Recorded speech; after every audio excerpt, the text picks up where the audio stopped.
E aí, pessoal, sejam muito bem-vindos de volta. Olha, a nossa análise de hoje é trazida até vocês pela comunidade da Ford College. O nosso objetivo aqui é literal. A gente vai desenhar um mapa da mina. Vamos estruturar passo a passo o projeto definitivo para mapear aquele panorama imenso e às vezes bem complexo de pesquisa da Solana. É um terreno fascinante, né? Então, bora decifrar como navegar por ele da forma mais eficiente possível. Bom, na nossa última análise sobre os fundamentos da literatura avaliada, a gente construiu uma base super sólida sobre o que é de fato a revisão por pares. Mas pensa comigo, entender esse conceito é só a fundação da nossa casa. O próximo passo, que é absolutamente crítico, é descobrir onde exatamente essa pesquisa rigorosa vive solta por aí. Num mundo onde, convenhamos, qualquer pessoa publica um artigo na internet em 3 segundos, onde é que a gente acha aquele material que realmente passou por testes de STS independentes? Então, dá uma olhada na nossa agenda esquemática de hoje. O roteiro é bem direto. A gente vai passar por 1. O mapa da pesquisa Solana. 2. As fontes de pesquisa. 3. A escada de publicação. 4. O fluxo de trabalho prático. E, finalmente, 5. Os próximos passos na nossa jornada. É um caminho desenhado a dedo para a gente sair do simples entendimento teórico direto para o domínio prático. Vamos lá? Seção 1. O mapa da pesquisa Solana. Entendendo o ecossistema. Olha, a pesquisa na Solana não é um campo assim simples de catalogar, de jeito nenhum. A gente está falando de uma interseção muito única onde a engenharia de sistemas e redes colide de frente com criptografia de ponta e economia aplicada. E isso ilustra perfeitamente a complexidade do negócio. Pensa bem, quando se lida com engenharia de alto desempenho, o pessoal conta milissegundos, né? Taxas de transferência absurdas.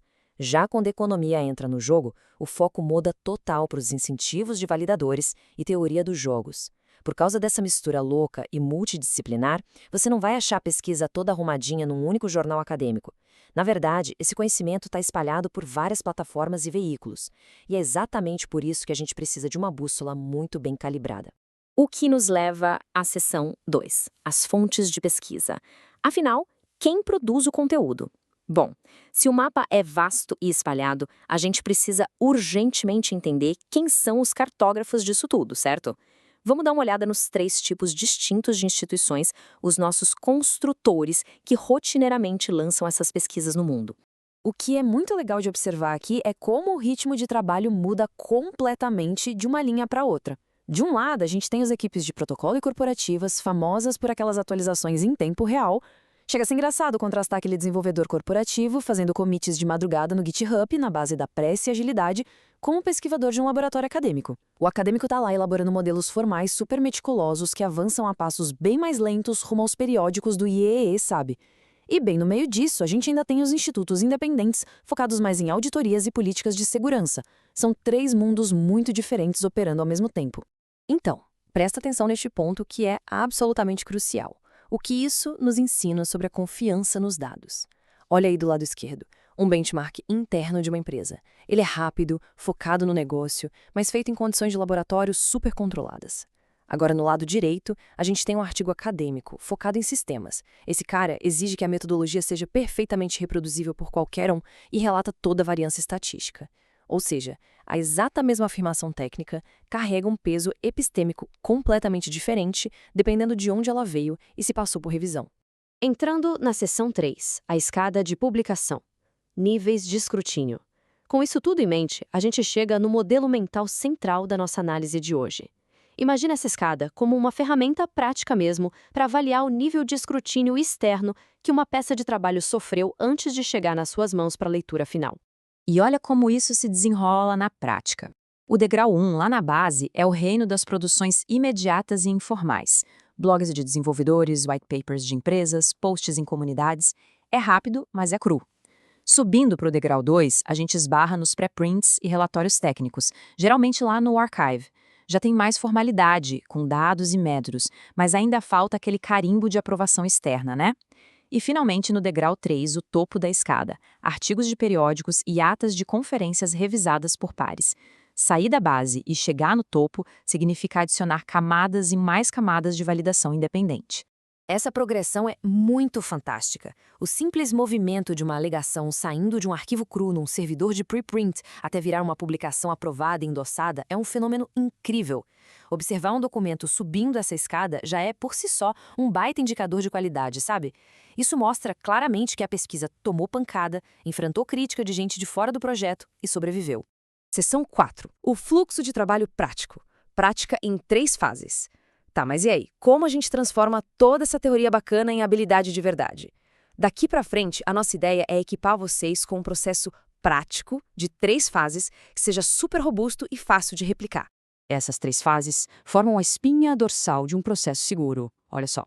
Fase 1 é a descoberta, onde a gente joga a rede bem longe e indexa tudo. A fase 2 é a classificação, a hora de passar o pente fino, checar informações oficiais tipo DOIs e ver se o veículo de publicação é quente.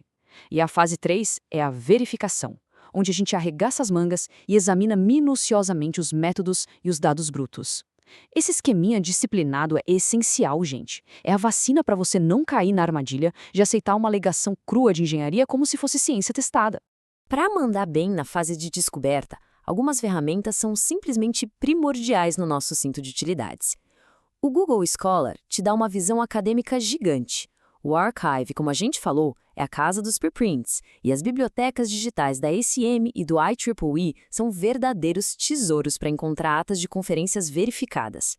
O segredo? Combinar esses bancos de dados com consultas exatas.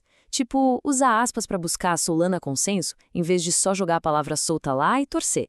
A qualidade do que você encontra sobe absurdamente. Mas encontrar o artigo é literalmente só metade da batalha. A verificação profunda exige muito mais de você. A gente precisa procurar metodologias explícitas no texto, tem que ir atrás de artefatos que garantam a reprodutibilidade, como links para o código no GitHub e conjuntos de dados abertos. E, claro, checar os DOIs e fazer aquele rastreamento de citações para trás. Você tem que olhar as referências bibliográficas do autor e garantir que a fundação daquele estudo é tão sólida quanto as promessas que ele tenta fazer. E chegamos na seção 5, próximos passos na jornada, avançando na análise. Com todo esse fluxo de trabalho desenhado, a gente vai sintetizar as ideias principais e preparar o terreno psicológico e técnico para mergulhar de cabeça na análise crítica pura. Sabe de uma coisa? Tem uma reflexão no material original que carrega uma sabedoria imensa. O fato de um autor trabalhar numa empresa específica ou receber patrocínio é um super indicador para você mapear o contexto e possíveis vieses. Mas preste atenção, isso não é um botão de desqualificação automática. Uma equipe corporativa focada num protocolo pode, com toda certeza, produzir um trabalho espetacular, rigoroso e validado. É o contexto que muda, não necessariamente a inteligência ou o valor daqueles dados apresentados. Então, fique ligado, mas sem exclusões cegas. O que nos leva à nossa missão prática designada para o encerramento deste ciclo. Porque, convenhamos, aprender de verdade exige colocar a mão na massa. O desafio duplo para vocês se prepararem é o seguinte. Primeiro, usem as ferramentas de descoberta para achar e salvar um relatório direto de engenharia de protocolo. Depois, usem essas mesmas ferramentas para achar um artigo oficialmente revisado por pares. O objetivo é trazer esses 2 documentos para o nosso próximo encontro, chamado Técnicas para Análise Crítica. Vai ser a hora exata de colocar esses 2 materiais lado a lado e dissecar a anatomia de cada um. Olha, o campo da pesquisa acadêmica em sistemas complexos como a Web3 é imenso e está em contínua evolução.